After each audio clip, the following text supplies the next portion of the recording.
Thank you very much for the kind introduction and the invitation to speak here today at the 33rd ICA World Cooperative Congress. Normally, I would have been live in Seoul today, but unfortunately I got infected with COVID-19 last week. I only had mild symptoms thanks to the vaccinations, but I still have a small cough, which I hope I won't interrupt the speech too much. So unfortunately, I'm not there, but luckily we have the technology so I can be with you virtually instead. Whether live on site or online, it is a great honor for me and for the entire German Friedrich Wilhelm Raiffeisen Society to speak today. So first of all, I would like to send very best greetings from our society and from the German Hermann Schulze-Delitzsch Society to all of you. Today, I have the honor to speak about the inscription of the cooperative idea as a UNESCO Intangible Cultural Heritage of Humanity and to report on the whole application process. The German Friedrich Wilhelm Raiffeisen Society and the German Hermann Schulze-Delitzsch Society, the associations of the two founding fathers. Thomas, sorry if I interrupt you, but your presentation is not functioning. You have to move on that? Yes, one moment. Okay. Yeah. I have the associations of the two founding fathers of the cooperative idea from Germany have initiated this application together.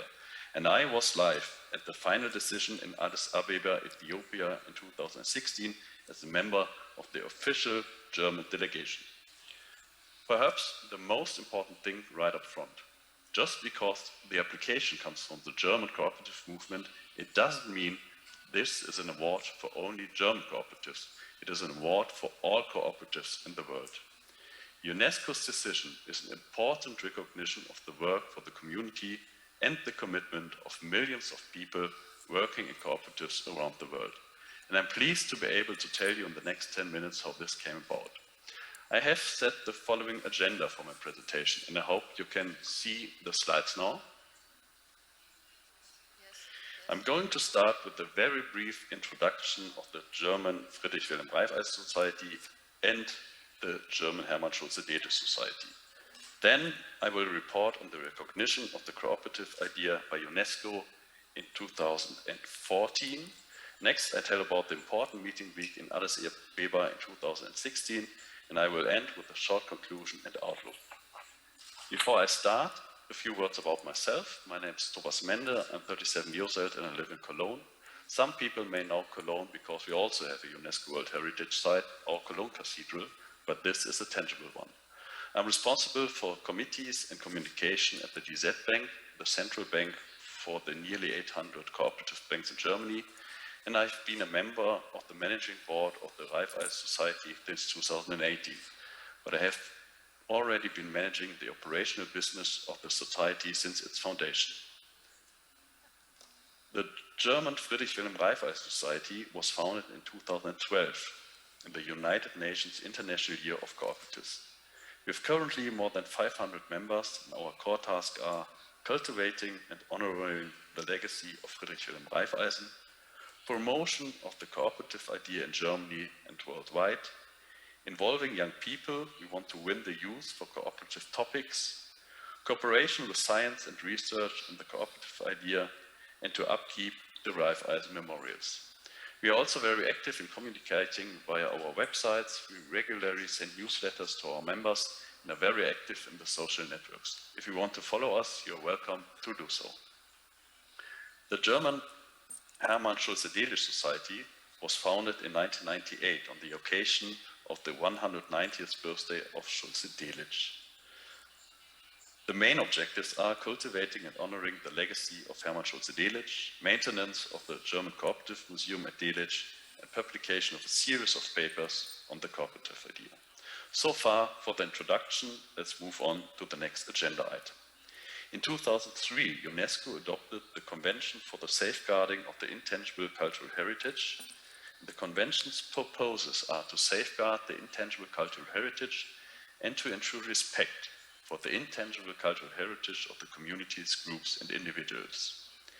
As of July 2020, 180 states have ratified, approved, or accepted the Convention. Germany acceded to the agreement in 2013. In summer 2013, we started thinking, together with the German Hermann Schulze-Delitzsch Society, about a joint application for the cooperative idea. It was an ambitious application process.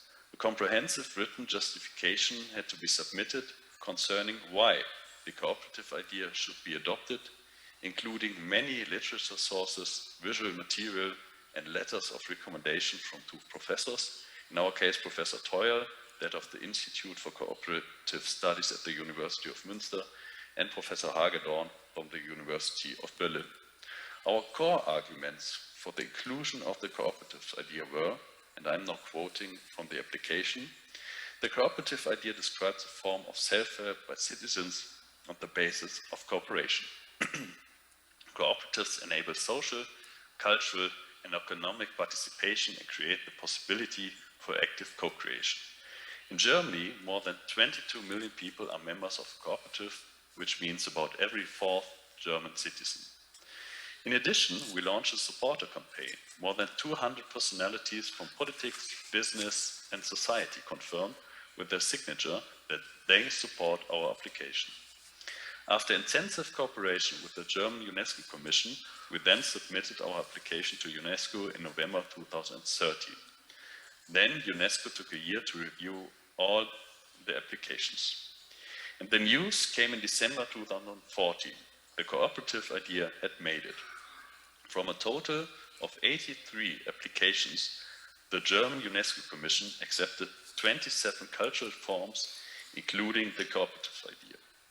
In its decision, the expert committee recognized the cooperative idea as a very dynamic and powerful form of social self-organization. What we did not expect, however, was that each country can nominate one of the national winners for the international level. And the committee of experts in Germany found our application so exciting and convincing that the cooperative idea was proposed for the international level as the first German nomination.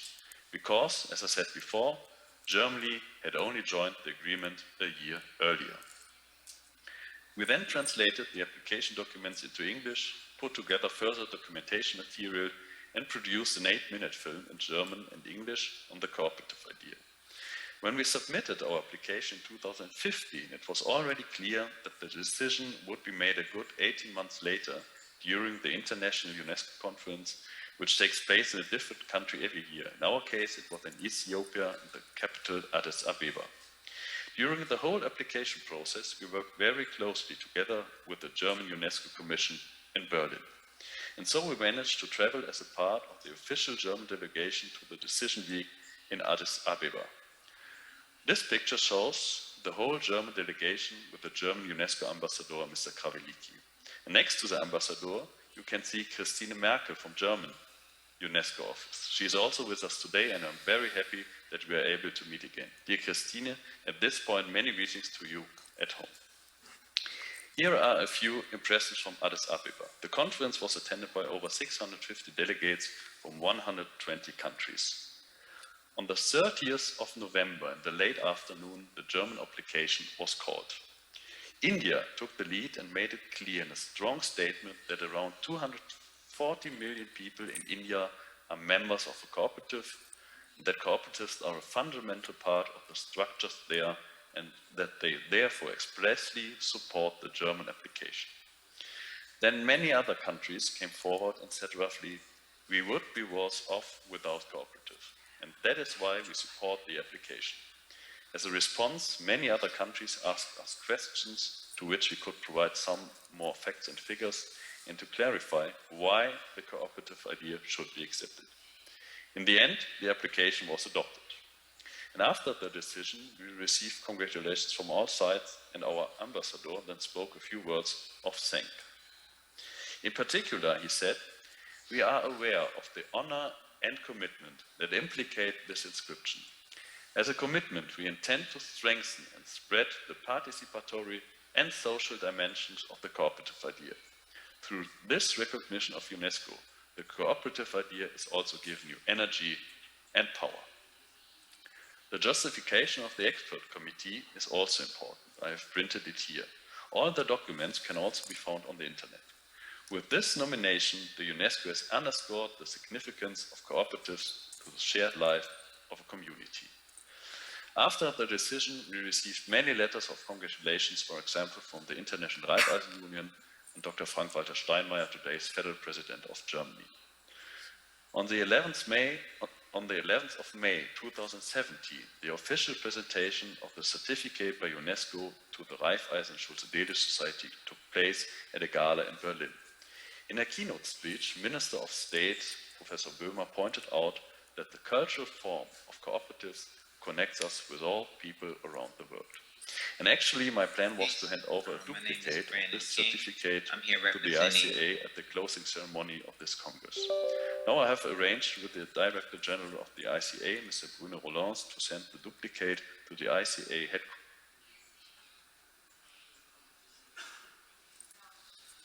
Thomas, we lost you. Oh, I'm sorry. Can you hear me? Now, yes, Thomas. Thank you. Okay. So this is my last slide. UNESCO's recognition of the cooperative idea as an intangible cultural heritage of humanity is a tribute to all those who are successfully involved in cooperatives worldwide. As I said at the beginning, this recognition is an award for all cooperatives throughout the world. UNESCO's decision is an important recognition of the work for the community and the commitment of millions of people working in cooperatives around the world. The listing of the cooperative idea is a sign of responsibility for cooperatives worldwide to stimulate a new area of cooperation.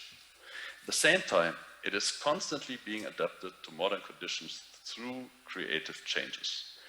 But the special social and cultural functions of the cooperative idea must always be brought into the public and political awareness. We must continue to vitalize the cooperative identity and make it clear what makes us unique toward members and customers, but also within our organizations. So we can say the cooperative idea is alive. I'm now at the end of my presentation, and thank you very much for your attention. I will end with the most famous quote of Friedrich Wilhelm Raiffeisen: "What one cannot do alone, many can." Thank you very much for your attention.